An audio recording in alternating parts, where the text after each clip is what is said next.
Now we will learn about the first chapter item of revenue and capital. हम लोग देखेंगे revenue and capital expenditure क्या है, receipts क्या है. तो फर्स्ट देखेंगे meaning of expenditure. Okay, so expenditure means payment made by business to obtain some benefit. यानी पेमेंट स्पेंड किया है मैं बिजनेस ने to getting some benefit, and कुछ बेनिफिट मिलने के लिए हम लोग ने एक्सपेंडिचर किया, तो उसे क्या बोलते हैं, एक्सपेंडिचर. लेकिन हम लोग ने स्पेंड किया अमाउंट फॉर गेटिंग नथिंग, कुछ नहीं, तो उसे लॉस बोलते हैं. तो एक्सपेंडिचर क्या, फॉर गेटिंग सम बेनिफिट, तो उसे एक्सपेंडिचर बोलते हैं. फॉर एग्जांपल देखो, असेट्स है, गुड्स है, मैंने परचेस किया है, सम गेटिंग सर्विसेज मिले हैं, तो हम लोग ने उसके लिए एक्सपेंडिचर किया है. ओके, सैलरी वेजेस पेमेंट किया है, तो हमें वर्कर्स के बेनिफिट मिले. इलेक्ट्रिसिटी चार्जेस पेड किए, तो हम लोग इलेक्ट्रिसिटी चार्जेस यूज कर रहे हैं. तो ये हमें कुछ मिलने के लिए हम लोग ने खर्चा किया, तो उसे बोलते हैं expenditure. Okay, expenditure can be divided into two categories में डिवाइड होते हैं. तो देखो, एक्सपेंडिचर में दो कैटेगरी है, क्या कैपिटल एक्सपेंडिचर और दूसरा है रेवेन्यू एक्सपेंडिचर. अभी कैपिटल एक्सपेंडिचर यानी क्या, तो देखो, capital expenditure means it means the expenditure carrying future benefit. यानी फ्यूचर में जो बेनिफिट मिलने वाले हैं उसे बोलते हैं एक्सपेंडिचर. कौन सा, capital expenditure. It define as a expenditure intended to benefit future period. यानी कोलर क्या बोलता है कि ये जो बेनिफिट है ना, उसका इंटेंडेड क्या है, फ्यूचर में बेनिफिट मिलने के लिए. जैसे addition of the fix asset है ना. अकॉर्डिंग टू एरिक कोलर बोलता है कि फिक्स एसेट में एडिशन होना, तो ये फ्यूचर में बेनिफिट मिलने जैसा है. जैसे benefit of capital expenditure can be enjoy for number of years. यानी इसके बेनिफिट कैसे, नंबर ऑफ इयर्स, यानी मोर देन 1 ईयर्स के जो बेनिफिट रहते हैं वो सब कैपिटल एक्सपेंडिचर है. और इट क्रिएट एन इंक्रीज, क्या इंक्रीज करता है, the earning capacity of the business. यानी बिजनेस की अर्निंग कैपेसिटी बढ़ा देता है, उसे बोलते हैं कैपिटल एक्सपेंडिचर. यानी दो आदमी काम कर रहे हैं एज अ वर्कर, तो मैंने मशीनरीज इंस्टॉल की, इससे मेरा क्या हो गया, बिजनेस बढ़ गया, तो अर्निंग कैपेसिटी बढ़ गई, तो उसे बोलते हैं एक्सपेंडिचर. कौन सा, कैपिटल एक्सपेंडिचर. इट क्या करता है, leads to acquisition of new asset. Acquisition and purchase, हम लोग न्यू एसेट परचेस करते हैं, तो उसे भी कैपिटल एक्सपेंडिचर बोलते हैं. Like fix asset as a machinery देखो परचेस किया, लैंड एंड बिल्डिंग परचेस की, है ना. देन कैपिटल एक्सपेंडिचर कैसे, नॉन रिकरिंग इन नेचर, यानी एक ही बार होते हैं एक्सपेंडिचर, बार बार नहीं होते. देखो, मैंने फर्नीचर परचेस किया, long period of time benefits है, तो ये रिकरिंग नहीं, हम लोग बार बार फर्नीचर नहीं खर्च परचेस करते. तो परचेस ऑफ बिल्डिंग भी देखो, हम लोग ने एक बार बिल्डिंग खरीदी, बार बार बिल्डिंग नहीं खरीदते, तो ये रेवेन्यू एक्सपेंडिचर नहीं, कैपिटल एक्सपेंडिचर है. इसलिए इसको कहां पे दिखाया जाता है, capital expenditure is shown in the asset side of the balance sheet. Okay, ये था कैपिटल एक्सपेंडिचर, जिसके benefit long period of time रहते हैं, जिससे हमारे अर्निंग कैपेसिटी बढ़ जाती है, और ये नॉन रिकरिंग इन नेचर है. ओके, अभी compare, no future benefit is expected. हमें फ्यूचर में बेनिफिट मिलने वाले नहीं है ना. फॉर एग्जांपल, मैंने इलेक्ट्रिसिटी के पेमेंट किया या टेलीफोन का बिल पे किया, तो उतना ही बेनिफिट मिलेगा, लॉन्ग टर्म बेनिफिट नहीं मिलता है. It is related to business activity से रिलेटेड है, and it help to maintaining the assets in a working condition. यानी हमारी असेट वर्किंग कंडीशन में रहने के लिए जो एक्सपेंडिचर रहता है उसको रेवेन्यू एक्सपेंडिचर बोलते हैं. ओके, यहाँ पे देखो, असेट्स की लाइफ नहीं बढ़ती है, खाली वर्किंग कंडीशन चलती है. फॉर एग्जांपल देखो, रिपेयर्स ऑफ मशीनरी, हम लोगों ने मशीन रिपेयर्स किया तो मशीन चलने लगी, तो ये रेवेन्यू एक्सपेंडिचर है, क्योंकि मशीन चल रही है तो रिपेयर होने वाले वापिस, तो बार बार खर्चा आने वाला है, तो ये रिकरिंग नेचर है. पेमेंट ऑफ सैलरी देखो, हर महीना हम सैलरी पे करते हैं, ये रिकरिंग नेचर है, तो ये रेवेन्यू एक्सपेंडिचर है. ओके, तो revenue expenditure is recurring in nature में, यानी बार बार खर्चा आने वाला है, इसलिए इसको बोलते हैं रेवेन्यू एक्सपेंडिचर. वही कैपिटल एक्सपेंडिचर देखो, नॉन रिकरिंग है, एक ही बार खर्चा करते हैं, तो कैपिटल एक्सपेंडिचर है. फॉर एग्जांपल देखो, परचेस ऑफ गुड्स, मैंने गुड्स परचेस किया, तो हमने गुड्स परचेस करना बार बार है. Payment of rent, salary, interest, ये एक्सपेंडिचर रेवेन्यू एक्सपेंडिचर है. सो रेवेन्यू एक्सपेंडिचर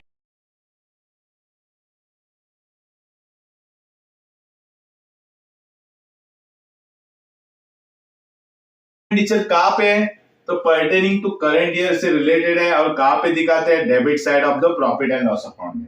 तो debit, profit and loss account के डेबिट साइड में देखो, जितने भी एक्सपेंडिचर रहते हैं वो सब रेवेन्यू एक्सपेंडिचर रहते हैं। और बैलेंस शीट के असेट साइड में जितने भी एक्सपेंडिचर रहते हैं वो कैपिटल एक्सपेंडिचर रहते हैं। लेकिन देखो some revenue expenditure pertaining to future benefit है and is shown in the asset side of balance sheet. कुछ एक्सपेंडिचर ऐसे है जो बैलेंस शीट में आते हैं लेकिन उसको डिफर रेवेन्यू एक्सपेंडिचर बोलते हैं। ये अभी एक सिलेबस में है नहीं लेकिन फिर भी रहेगा तो याद रखो, differ revenue expenditure balance sheet में भी आते हैं, रेवेन्यू भी आते हैं, उसे हम लोग साइड में रखते हैं। फिलहाल देखते हैं कि कैपिटल एक्सपेंडिचर है रेवेन्यू एक्सपेंडिचर। तो कैपिटल एक्सपेंडिचर कैसे है, जिसका बेनिफिट कैसे है फ्यूचर पीरियड के लिए, और रेवेन्यू एक्सपेंडिचर जिसका बेनिफिट फ्यूचर में बिल्कुल नहीं। ओके, इधर देखो कैपिटल एक्सपेंडिचर यानी एडिशन ऑफ द असेट्स या एक्विजिशन ऑफ असेट्स, और रेवेन्यू एक्सपेंडिचर कैसा है, खाली ये हम लोग मेंटेन करते हैं यानी बिजनेस एक्टिविटी चलाने के लिए या फिक्स असेट या कोई भी असेट वर्किंग कंडीशन में चलने के लिए हम लोग खर्चा करते हैं, उसको रेवेन्यू एक्सपेंडिचर बोलते हैं। Capital expenditure non recurring nature है तो रेवेन्यू एक्सपेंडिचर रिकरिंग नेचर है। कैपिटल एक्सपेंडिचर हम लोग बैलेंस शीट एसेट साइड दिखाते हैं तो रेवेन्यू एक्सपेंडिचर हम लोग profit and loss account debit side में दिखाते हैं। ओके, कैपिटल एक्सपेंडिचर यानी क्या, purchase of land, building, furniture, machinery जो जिसके benefit long period of time है। और रेवेन्यू एक्सपेंडिचर ऐसे एक्सपेंडिचर है जिसके बेनिफिट खाली करंट ईयर है, लेस देन 1 ईयर के लिए रहते हैं। और ये एक्सपेंडिचर यानी क्या, पेमेंट ऑफ सैलरी, रेंट है ना, छोटे छोटे एक्सपेंडिचर है। ओके, उसे बोलते हैं रेवेन्यू एक्सपेंडिचर। अभी हम लोग देखेंगे रिसिप्ट यानी क्या। Okay, so capital receipt and revenue receipt यानी क्या। So now we will learn about the receipt. देखो मीनिंग ऑफ रिसिप्ट। रिसिप्ट यानी क्या, तो receipt means an amount received by concern either during its business activity or its financing activity। यानी concern यानी कोई भी बिजनेसमैन है, कोई भी पर्सन बिजनेस एक्टिविटी में या नॉन बिजनेस एक्टिविटी यानी फाइनेंसिंग एक्टिविटी में कुछ अमाउंट रिसीव करता है, उसे बोलते हैं रिसिप्ट। ओके, देखो यानी मैंने कुछ पैसा मिला मुझे कुछ एक्टिविटी करने से, तो उसे रिसिप्ट बोलते हैं। लेकिन कैपिटल रिसिप्ट के देखो दो टाइप्स है, दो कैटेगरी में आते हैं, एक कैपिटल रिसिप्ट और रेवेन्यू रिसिप्ट। कैपिटल रिसिप्ट यानी क्या होता है, तो it means amount received bye concern in course of कौन सी एक्टिविटी, फाइनेंसिंग एक्टिविटी। यानी फाइनेंसिंग एक्टिविटी में कोई भी आदमी, कंसर्न यानी कोई भी आदमी अमाउंट रिसीव करता है तो उसे बोलते हैं कैपिटल रिसिप्ट। फॉर एग्जांपल देखो, obtaining money as a loan, मैंने लोन उठाया बैंक से, ओके, तो मुझे पैसा मिला, तो ये कैपिटल रिसिप्ट है क्योंकि लोन मैंने किसके लिए, लॉन्ग टर्म के लिए उठाया, तो ये कैपिटल रिसिप्ट है। सेल ऑफ फिक्स असेट, कोई भी असेट बेचता है उससे पैसा मिलता है, यानी मेरा लैंड बेच दिया, मेरा घर बेच दिया, तो उसे कैपिटल रिसिप्ट बोलते हैं। क्योंकि हम लोग एक ही बार बेचते हैं, बार बार नहीं बेचते हैं, इसलिए इसको क्या बोलते हैं, इट इज कैपिटल रिसिप्ट। कैसे, is non recurring in nature है ना, बार बार नहीं होता है। ओके, सो ये कैपिटल रिसिप्ट। अभी रेवेन्यू रिसिप्ट यानी क्या, The revenue receipt means the receipt from the customer for sale of the goods। यानी गुड्स बेचने से मुझे अमाउंट मिलता है तो उसे बोलते हैं रेवेन्यू रिसिप्ट। और मैं गुड्स बार बार बेचता हूँ इसलिए रिकरिंग नेचर है। लेकिन कैपिटल रिसिप्ट कैसा था, नॉन रिकरिंग था, और ये कैसा है, रिकरिंग है। देखो मैंने सर्विस दिया, यानी फॉर एग्जाम्पल लॉयर है, डॉक्टर है, सर्विस प्रोवाइड करते हैं और पैसा लेते हैं, तो डॉक्टर लॉयर तो कंटिन्यूसली सर्विस प्रोवाइड करते हैं, तो रेवेन्यू रिसिप्ट है। रेवेन्यू रिसिप्ट कैसा है, रिकरिंग नेचर है। देखो है ना, revenue receipt are recurring nature है। Some type of the receipt received again and again on regular basis पे मिलते रहते हैं।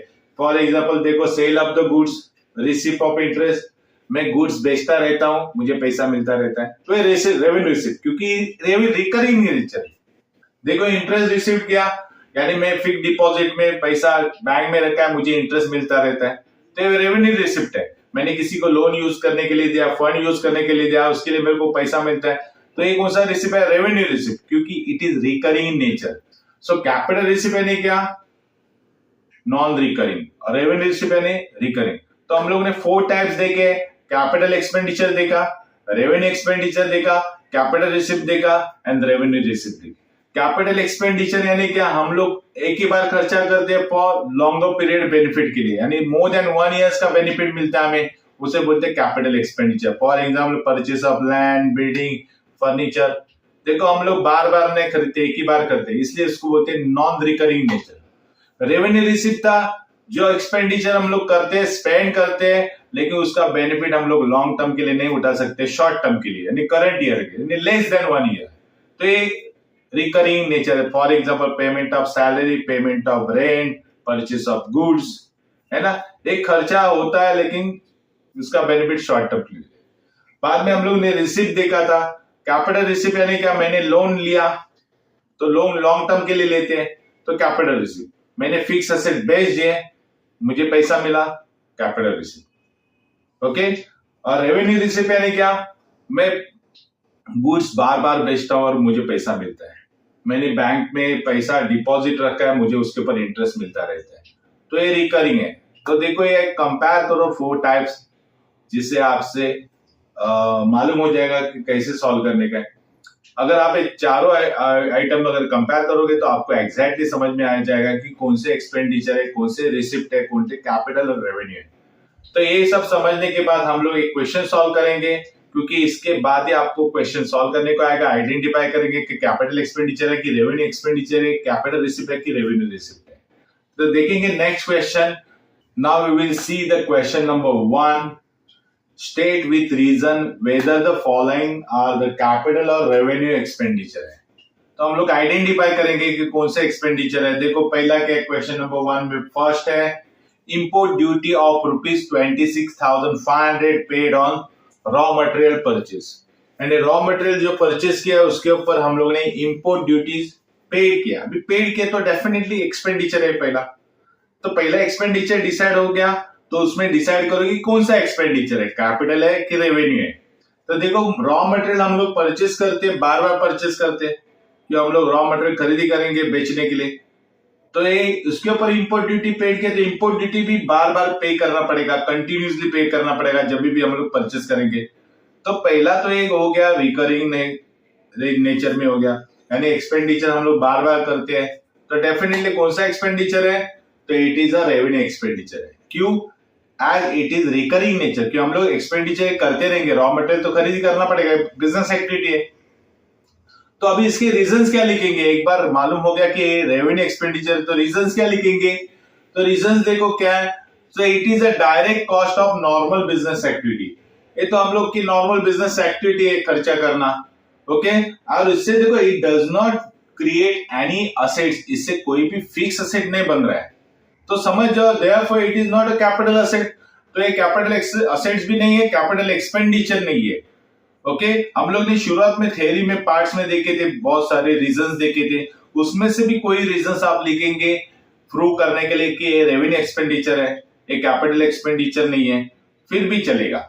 सो ये कैपिटल एक्सपेंडिचर नहीं है, hence it is a revenue expenditure. हम लोग ने कैसे आइडेंटिफाई किया कि पहला देखे एक्सपेंडिचर है कि नहीं, उसमें बाइफरकेट किया कि कैपिटल एक्सपेंडिचर है कि रेवेन्यू है। इसलिए हम लोग ने देखा कि ये रिकरिंग है कि नॉन रिकरिंग है।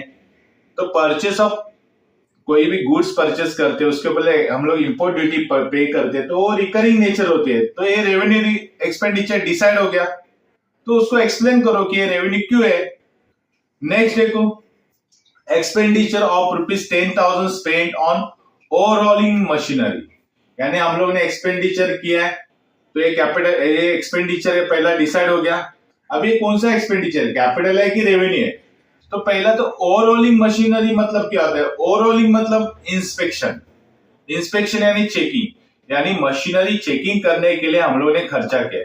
अभी मशीन तो हमें बार बार चेकिंग करना पड़ेगा, तो ये एक्सपेंडिचर भी बार बार आने वाला है, तो ये रिकरिंग नेचर है। अभी रिकरिंग नेचर है मतलब एक कौन सा एक्सपेंडिचर है, so it is a revenue expenditure. क्यों, as it is a recurring nature, क्योंकि हमें मशीन हर बार चेक करना पड़ता है।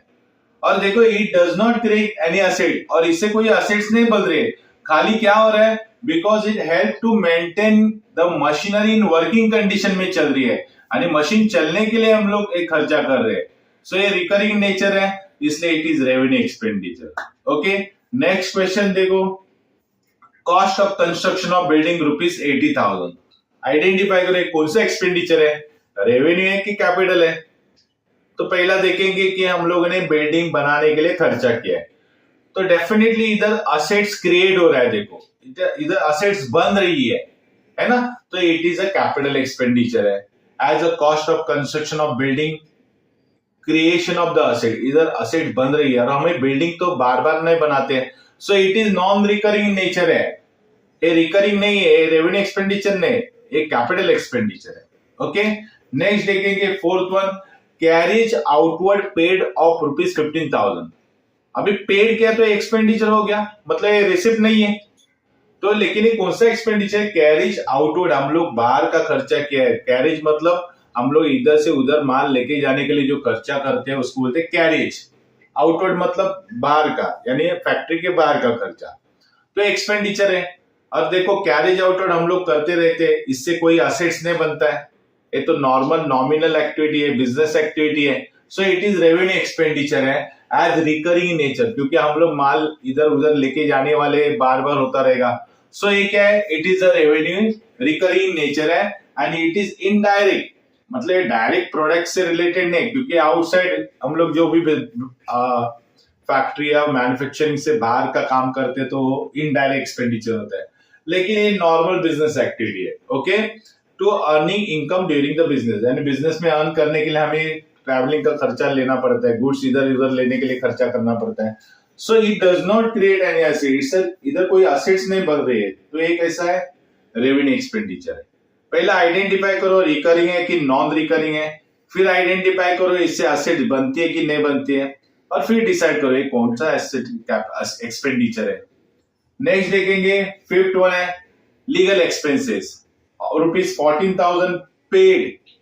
देखो लीगल एक्सपेंस पेड क्या है, in connection of purchase of additional premises, यानी मुझे एक जगह और चाहिए थी, प्रीमाइसेस यानी लैंड, ओके, प्रीमाइसेस यानी प्लेस, मुझे और चाहिए, उसके खर्चा करने के लिए हम लोग को लीगल एक्सपेंसेस आए हैं। तो लीगल एक्सपेंसेस कौन सा है, बार बार आता है क्या, रिकरिंग है क्या, हम लोग असेट खर्चा करते हैं, असेट परचेस करते हैं, उसके लिए आने वाला एक्सपेंडिचर ये बार बार होता है क्या, नहीं, तो ये नॉन रिकरिंग नेचर है, क्योंकि हम लोग एक ही बार लीगल एक्सपेंस स्पेंड करेंगे और कोई भी असेट परचेस करने के लिए हमें आने वाला एक्सपेंडिचर, जो भी एक्सपेंडिचर रहता है वो हम लोग उधर ऐड कर देते हैं। यानी सपोज मैंने लैंड परचेस की, उसके लिए लीगल एक्सपेंस आएगा तो वो लैंड के कॉस्ट में ही ऐड हो जाता है।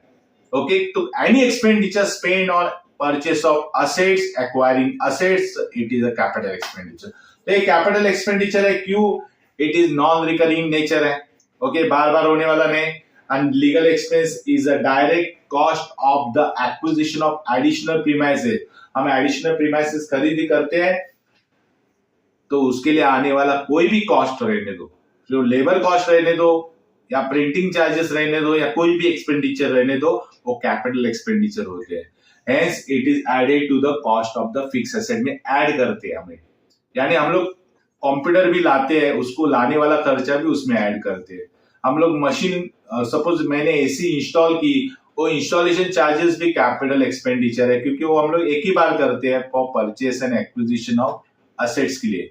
सो कोई भी न्यू असेट खरीदी करते हैं उससे कनेक्टेड जितने भी एक्सपेंडिचर रहेंगे, कौन से एक्सपेंडिचर रहेंगे, कैपिटल एक्सपेंडिचर रहेंगे।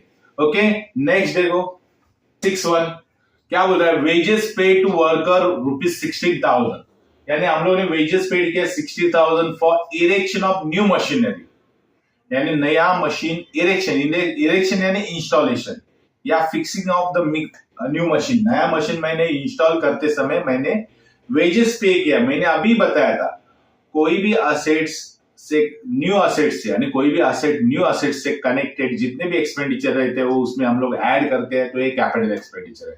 देखो मैंने वेजेस पेड किया वर्कर को मेरा असेट फिक्स करने के लिए, वो एक ही टाइम होने वाला है, बार बार होने वाला नहीं, so it is non recurring nature है, इसलिए it is a capital expenditure है as it is non recurring in nature, ये बार बार होने वाला नहीं खर्चा, क्योंकि असेट्स एक ही बार आएगी, एक ही बार फिक्स होगी।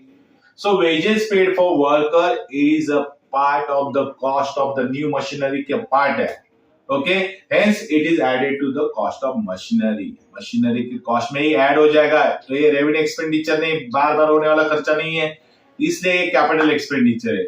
बाद में देखेंगे repairs of charges 10,000 paid for keeping the machinery in working condition, यानी रिपेयरिंग चार्जेस ₹10,000 मैंने पेड किया है for keeping machinery in working condition, यानी मशीनरी चलने, अच्छा चलने के लिए मैं खर्चा कर रहा हूं, तो ये साल में आता ही है खर्चा, जैसे हम लोग एसी रिपेयर करते हैं, एसी का सर्विस करते हैं, एसी साल में 2-3 बार हम लोग रिपेयर करते ही रहते, सर्विस करते रहते, क्लीन करते रहते, तो ये बार बार आने वाला खर्चा है। ओके, तो it is a revenue expenditure है, क्योंकि मशीन वर्किंग कंडीशन चलने के लिए हम लोग ऑयलिंग करेंगे, छोटा मोटा क्लीन अप करेंगे, तो उसके लिए आने वाला खर्चे बार बार आने वाला, इसलिए it is a revenue expenditure as it is recurring in nature and it does not improve the capacity of asset की कैपेसिटी नहीं इंप्रूव हो रही, जस्ट असेट्स वर्किंग कंडीशन में चलने के लिए। Therefore, it is not an assets. So it is incurred to maintain the machinery in working condition में चलने के लिए है, ये बार बार आने वाला खर्चा है, इसलिए रेवेन्यू एक्सपेंडिचर है। नेक्स्ट देखो 8.1 purchase of motor car of ₹15 lakh. मैंने 15 लाख में मोटर कार परचेस की, तो डेफिनेटली मोटर कार असेट्स है, एक ही बार परचेस करेंगे, so it is an capital expenditure है। It is acquisition of the assets है, हम लोगों ने असेट एक्विजिशन की है, परचेस की है, और it is non recurring in nature है, इसलिए रेवेन्यू एक्सपेंडिचर नहीं। कौन सा एक्सपेंडिचर है? कैपिटल एक्सपेंडिचर है। देखो आपको आइडेंटिफाई करना है, पहले एक्सपेंडिचर है, बाद में डिसाइड करो कैपिटल है कि रेवेन्यू है। उसमें देखो रिकरिंग है, नॉन रिकरिंग है, असेट्स बन रहा है कि नहीं बन रहा है, बार बार आने वाला खर्चा है, जिससे आप डिसाइड करोगे कैपिटल है कि रेवेन्यू है। अगर रिसीव आते हैं तो पैसा आया तो रिसीव को कंपेयर करो। तो एक क्वेश्चन देखो केयरफुली और उसको अच्छी तरह प्रैक्टिस करो। आगे भी नेक्स्ट क्वेश्चन है, हम लोग वो भी देखेंगे। All the best.